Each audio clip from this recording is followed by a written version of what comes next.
اب آپ کی خدمت میں ان آیات بینات کا لفظی ترجمہ اور مفہوم پیش کر رہا ہوں۔ اعوذ باللہ من الشیطان الرجیم، بسم اللہ الرحمن الرحیم۔ سورۃ المزمل، سورۃ مزمل مکی ہے اور اس میں آیات بینات 73 ہیں۔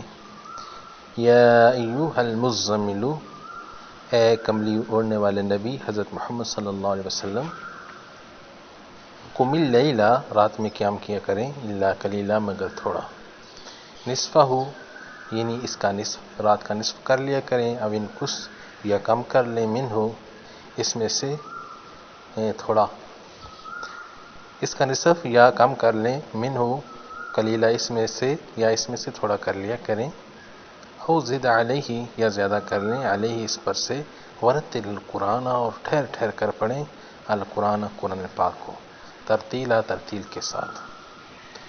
انا سنلقی، بے شک ہم عنقریب ڈالیں گے، علیکا، آپ پر، قولاً ثقیلا، ایک بھاری کلام۔ انا، بے شک، ناشیاتا، اٹھنا، اللیل، رات میں، ہیا، یہ، اشد، سخت ہے، نفس کو گرا ہے، نفس کو سخت لگتا ہے، وطئن، روندنے والا ہے، وہ اقوام، اور زیادہ درست ہے، قیلا، الفاظ کے تلفظ میں۔ ان لک، بے شک آپ کے لیے، فی النہاری، دن میں، سبحً، شغل ہوتے ہیں، یعنی آپ مصروف ہوتے ہیں، طویلا، طویل، واذکر اسم، اور آپ یاد کریں، اسم، نام، رب کا، اپنے رب کے نام کو یاد کریں، وتبتل، اور چھوٹ جائیں گے، الیہ، اس کی طرف، وتبتل، اور چھوٹ جائیں اور اس کی طرف ہو کر را جائیں، الیہ، اس کی طرف، تبتیلا، سب سے الگ ہو کر، وتبتل، اور سب سے الگ ہو کر اس کی طرف ہو جائیں، تبتیلا، یعنی سب سے الگ ہو کر، یکسو ہو کر اپنے رب کی طرف متوجہ ہو جائیں۔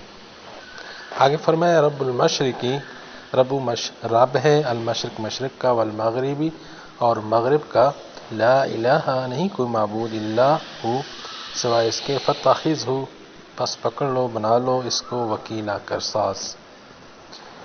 واصبر، اور آپ صبر کریں، علی، اس پر، ما، جو، یقولون، وہ کہتے ہیں، واہجرہم، اور انہیں چھوڑ دیں، ہجرً، کنارہ کش ہو کر، جمیلا، اچھی طرح۔ تو اس میں اللہ تعالیٰ اپنے محبوب حضرت محمد صلی اللہ علیہ وسلم سے مخاطب ہیں۔ آپ صلی اللہ علیہ وسلم رات کو اٹھتے تھے تو آپ کے پاؤں مبارک پر ورم آ جاتے تھے، تو اللہ نے اپنے حبیب صلی اللہ علیہ وسلم کو فرمایا، آدھی رات قیام کر لیا کریں، یا زیادہ کر لیں یا کم کر لیں۔ تو آگے اللہ پاک نے اپنے حبیب صلی اللہ علیہ وسلم کو قرآن پاک کی تلاوت کے بارے میں فرمایا، قرآن پاک کو خوب ٹھہر ٹھہر کر پڑھیں، قرآن پاک کو ترتیل کے ساتھ پڑھیں۔ تو اللہ تبارک و تعالیٰ نے اپنے حبیب صلی اللہ علیہ وسلم سے یہ بھی فرمایا، یہ جو آپ کو تکالیف پہنچاتے ہیں آپ کے دشمن، ان کو سہتے رہو، اور اللہ تبارک و تعالیٰ اپنے حبیب کو یہ بھی ترغیب دے رہے ہیں، سب سے الگ ہو کر میری طرف ہی متوجہ ہو جاؤ۔ تو یہ بہت ہی مختصر ترجمہ اور مفہوم تھا جو میں نے آپ کی خدمت میں عرض کر دیے ہے۔ مجھے بھی اپنی دعا میں لازمی یاد رکھنا، اجازت چاہتا ہوں۔ السلام علیکم ورحمۃ اللہ وبرکاتہ۔